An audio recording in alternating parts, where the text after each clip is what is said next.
désormais, on pose nos valises dans la région de Mamou, la ville Carrefour, avec Ramadan Bari, journaliste correspondant de la radio Nostalgie FM. Monsieur Bari, bonjour et bienvenue dans cette édition spéciale sur la télé du 21e siècle. Monsieur le confrère, bonjour à l'équipe. Alors, monsieur Ramadan, c'est un peu cette question, il faut le dire qu'il y a une certaine disposition prise par l'État guinéen. Mais à Mamou déjà, nous apprenons que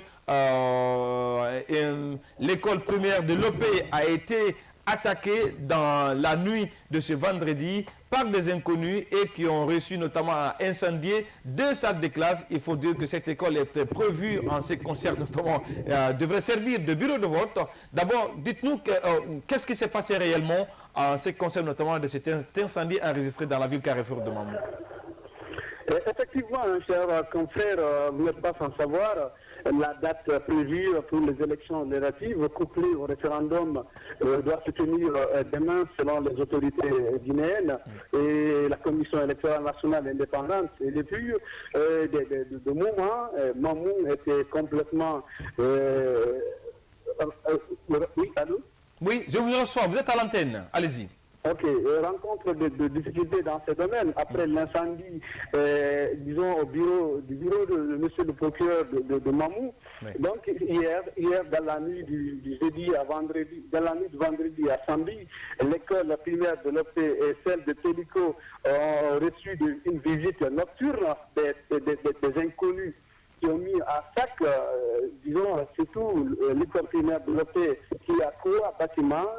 Maintenant, le bâtiment principal, le bâtiment C, qui appelle la direction de cette école, a été complètement calciné. Tous les matériels didactiques, le tableau, le livret et des panneaux solaires envoyés par les ressortissants de l'OP, résidant à l'extérieur, de nouveaux livrets également envoyés par les ressortissants de l'opposition à l'extérieur, ont été complètement incendiés. Donc ce matin, les autorités communales, la direction préfectorale de l'éducation de Mamou, également le président du quartier de l'OP se sont rendus, certains citoyens se sont rendus donc dans ce lieu pour constater le fait.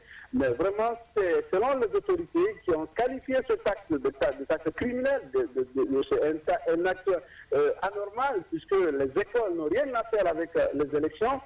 Mais selon certains observateurs, et comme d'habitude, c'est les écoles qui habitent le bureau de vote, c'est ce qui a motivé les inconnus à venir mettre du feu dans ces établissements scolaires. Alors, Ramadan Bari, il faut également dire que la ville de Mamou, à l'image de la ville de l'Abbé, fait partie notamment des villes qui répondent le plus souvent à l'appel du FNDC. On a assisté à la dernière démonstration de force de la coordination du FNDC dans la région de Mamou. Quel est le constat qui prévaut dans la ville Carrefour? Alors nous constatons vraiment la ville est paralysée puisque toutes les boutiques et magasins sont complètement fermés, les routes sont désertes.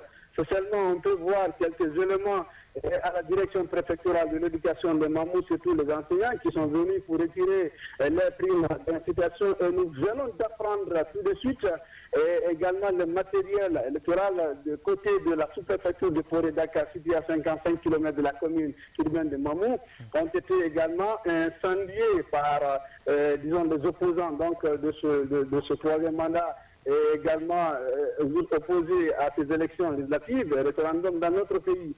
Et actuellement, dans la ville de Carrefour, en tout cas, comme vous l'avez constaté dans les autres préfectures, également dans la capitale guinéenne, les citoyens sont vraiment dans la vie, actuellement dans la peur, puisque vous n'êtes pas sans savoir, les forces de sécurité accompagnées de Bérousse sont également installées dans le lieu public, surtout si vous venez à la préfecture, à la rentrée de la préfecture de Mamou, à la résidence de monsieur le préfet, de monsieur le gouverneur, au gouvernorat. En tout cas, tous les lieux publics, disons, sont entourés, les militaires, les gendarmes sont postés pour veiller à grain. Donc, ce qui se passe actuellement... Alors, M. Bari, parlant de la situation qui prévoit à Mamou, selon nos informations, il y a une sorte de vague d'arrestation des opposants notamment à ce double scrutin législatif et référendaire. Est-ce que cette information est vérifiée parce que vous êtes notamment de la ville Carrefour de Mamou? Est-ce qu'aujourd'hui, ces informations qui font état des arrestations au sein des membres du FNDC, pourquoi pas des partisans de l'opposition, est vérifiée du côté de Mamou? Effectivement, les membres du Front national pour la défense de la Constitution, le coordinateur régional et également le secrétaire fédéral donc, de l'Union des forces démocratiques de Guinée dans la préfecture de Mamou seraient en cavale actuellement parce que pour eux, ils constituent aujourd'hui des cibles disons, des autorités en place. Mais des citoyens ordinaires, on n'a pas constaté des arrestations, mais seulement ces deux éléments, également le président de la section motard de Mamou, le coordinateur régional du Front national pour la défense et la sécurité, également le secrétaire fédéral de l'IRDG, serait à la recherche active par le force de défense et de sécurité dans la préfecture de Mamou. Alors, cette dernière question concernant la ville Carrefour de Mamou, on va parler désormais aspect électoral avec ce double scrutin législatif et référendaire prévu demain, dimanche 22 mars.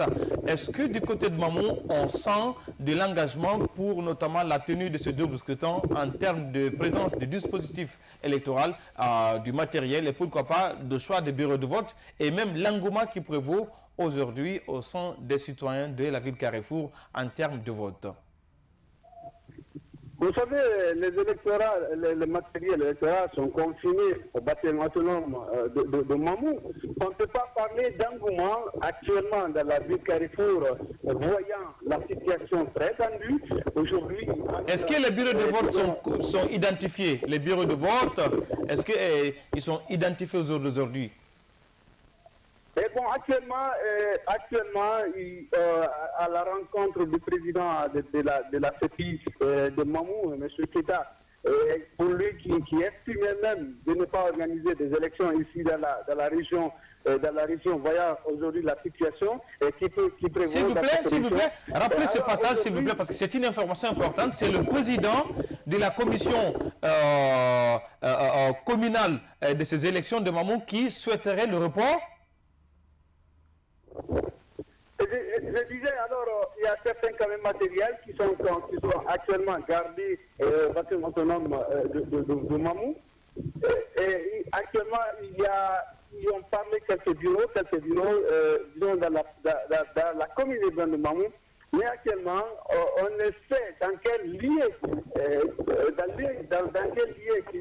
dans quel lieu prévu aujourd'hui pour installer ce bureau de vote, voyant surtout la situation qui prévaut actuellement dans la préfecture. Merci, Monsieur Barry, d'avoir accepté de participer dans cette édition spéciale sur la télé du 21e siècle consacrée essentiellement à l'atmosphère qui prévaut en Guinée à la veille de double scrutin législatif et référendaire, des élections qui se tiennent dans un contexte difficile avec notamment l'annonce de retrait des ténors de l'opposition qui d'ailleurs menace d'empêcher par tous les moyens le scrutin et pourquoi pas également de cet appel du FNDC, front dressé contre une nouvelle constitution pour un troisième mandat d'Alpha Condé qui appelle de nouveau à ses partisans à des journées de mobilisation qu'il qualifie d'historique pour s'opposer, ce qu'il qualifie pourquoi pas également de coup d'État constitutionnel. C'était l'aspect information du constat qui prévaut dans la région